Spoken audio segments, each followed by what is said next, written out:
மேன்மைப்படுத்தும் ஞானம். நீ அதை மேன்மைப்படுத்து, அது உன்னை மேன்மைப்படுத்தும்.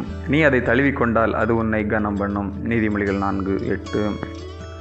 ஞானத்தால் கட்டப்படாத வாழ்க்கை அவமானங்களையும் அவமரியாதையையும் வருத்தத்தையும் கொண்டு வரும்.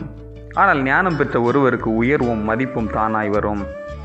நீதிமொழிகள் புஸ்தகம் தரும் பெரும் செய்தி என்னவென்றால், ஞானம் என்பது கடவுளின் கற்பனைகளுக்கு கீழ்ப்படிந்து நடப்பதால் கிடைக்கும் பலன் என்பது ஆகும். ஞானம் கடவுளின் அருள்கொடைகளில் ஒன்றாக இருப்பினும் அதை கேட்டு பெற்றுக்கொள்வோருக்கு கடவுள் அதை கொடுக்கின்றார். 1 சாமுவேல் 2:30 என்னை கனம் பண்ணுகிறவர்களை நான் கனம் பண்ணுவேன் என்று கடவுள் கூறுகின்றார்.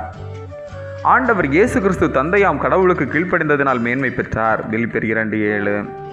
ஆடு மேய்த்த தாவீது அரசனாக மாற அவர் கடவுளின் ஞானத்தை பெற்றிருந்தார். சங்கீதம் 101:1-8 முடிய.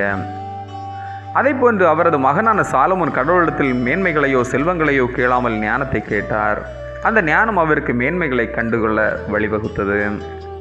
எனவே ஞானத்தை வா என்று அழைத்து நீதிமொழிகள் 2:3, அதை சம்பாதித்து நீதிமொழிகள் 4:5, அதுவே முக்கியம் நீதிமொழிகள் 4:7 கருதுகின்ற போது மேன்மையான அனுபவங்களை வாழ்வில் நாம் பெற முடியும்.